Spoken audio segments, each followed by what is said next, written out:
Starting week 5 of the football season, we wanted to catch up with Coach Rodenberg on Braves football. How we doing, Coach? Good, thanks, Rob. Hey, with a win Friday night over Marymount, 42-21, personally, that was your 200th win as head football coach. Congratulations. What does 200 wins mean to you, John? Well, you know, it's special, but I think the thing that you get most excited about is the faces and the feelings that the players have when they win. You know, that never gets old. You know, Right. you'd obviously lose enough, and you know what that's all about. But I think anytime you win, whether it's a state championship game or whether it's a game that you should win, just that feeling that the kids get, the accomplishment, I feel like I put these kids through a lot. I feel like I make them work a lot. Sure. But I also feel like they're learning a little bit, and that's kind of the payoff.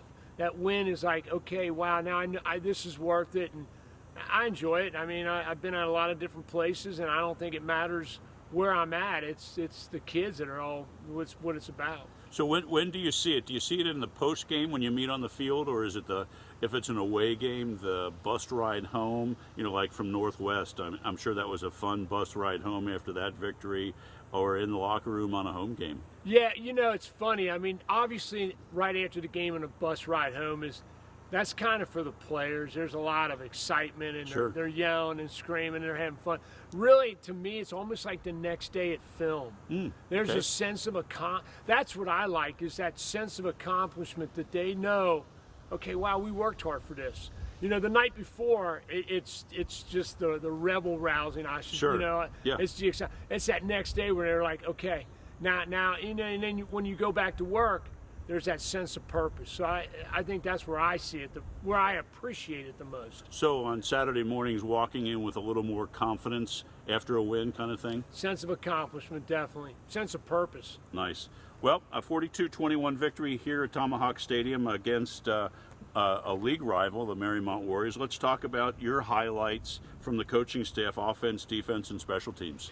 You know, well, obviously we started a freshman quarterback in Ethan Cole, so you know, we knew we needed to surround him with a good running game, and Penn Picton, a junior who's been just a workhorse for us.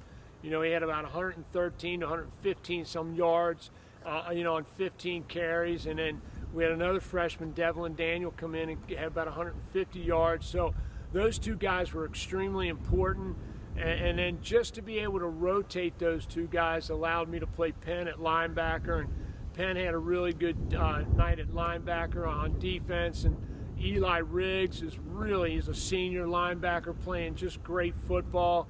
So it was a combination of just a lot of guys playing disciplined football, but I was glad to see the two running backs combined for over 100 yards, and that's going to be key for us moving forward. And then you know, and then getting Devlin Daniel back, that allows Penn to play linebacker, and it shores up our defense. So a lot of great things happened for us on Friday night that, you know, provided we stay healthy, I expect to see it even get better. Let's talk a little bit about special teams. It's got to be nice to know when you line up for a PAT or if it's punt that you're going to most likely be successful. Exactly. You know, PAT, a punt, and then just getting a kickoff in the end zone. Right. You know, Alex Grace he's a sure foot.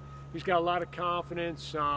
You know, he definitely, what he did for us last year, you know, he's got definitely the experience. But, yeah, we you know, he's a Division I recruit that I'm certainly glad he's playing for us, because it takes pressure off of Cody Reardon, the offensive coordinator. When he gets into points, he doesn't have to go for that first down. He doesn't have to get 7. Right. We've got 3, and that changed your game plan. No question. Before we talk about Deer Park coming up this Friday, I wanted to, now that high school, college, and pro football they're all in seasons, do you have a favorite between college and pro football, Coach? I'm definitely a huge college fan, you know, and I think mainly I root for the guys that I know, you know, and the guys that I've visited with over the years. I got the 200 wins, but something special to me is Kurt Ferentz from Iowa. Yeah, he sure. got 200 wins, and I'm an Iowa fan, and you know, Ohio State, and I enjoy the college game.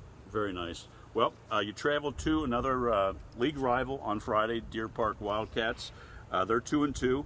What are you seeing on film? What are you expecting from the Wildcats, John? A lot of athleticism. They're a type of team that and they run the triple option, which poses another problem because it's a disciplined offense that we don't run. Right. You don't see it much anymore. Yeah, we don't see it. So playing against it, you get 3 days to get ready, and I think we'll be good. We'll be fine. It'll be a type of deal though that I think their offense is a little better than their defense because it's a little more experienced. Sure. So, it's going to be one of those things where, defensively we're going to have to play disciplined football and an offense take advantage of maybe a little bit of inexperience and get the run game going and see if we can score enough points to keep us on the good end. Sounds great. Well, it's going to be another beautiful night for high school football. Best of luck Friday, Coach, against Deer Park, and we'll touch base next week. Thanks, Rob.